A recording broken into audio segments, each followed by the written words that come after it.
Hello দর্শক, আসসালামু আলাইকুম। আজকে আমি আপনাদের দেখানোর চেষ্টা করব যে গরু ছাগলকে এই ছানচি ঘাস খাওয়ালে কি কি উপকারিতা।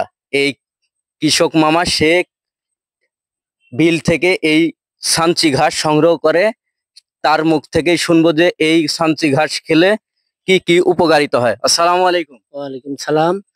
এই মামা, ছাঞ্চি, এই এটা কি ঘাস? এটা ছাঞ্চি ছাঞ্চি ছাঞ্চি ও, এটা গরু ছাগলের খেলে কি কি উপকার হয়? ছাগলই খায়, কিন্তু যে শুকা টুকা তারপরে খাওয়াবো।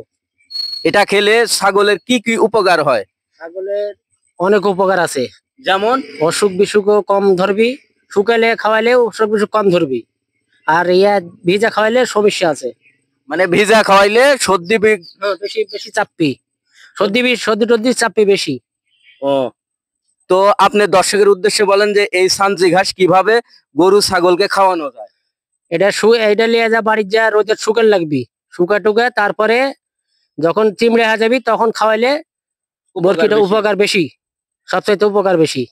মানে দুধ বেশি হবে? হ্যাঁ, দুধ বেশি হবি, স্বাস্থ্য ভালো, দুধ বেশি হবে, স্বাস্থ্য ভালো হবে। স্বাস্থ্য ভালো হবি, সব রকমের ভালো হবি প্রত্যেকটাই। তো আপনি দর্শকের উদ্দেশ্যে কিছু বলেন যে এটা খাওয়ালে।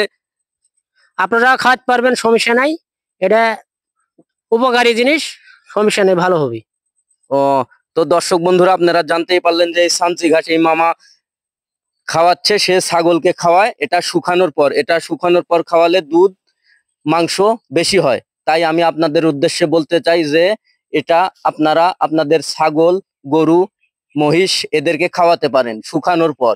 শুকানোর আগে খাওয়ালে জ্বর সর্দি বেশি হয়। তাই আমি আপনাদের উদ্দেশ্যে বলতে চাই এই সানচি ঘাসটা আপনার শুকানোর পর খাওয়াবেন। আসসালামু আলাইকুম।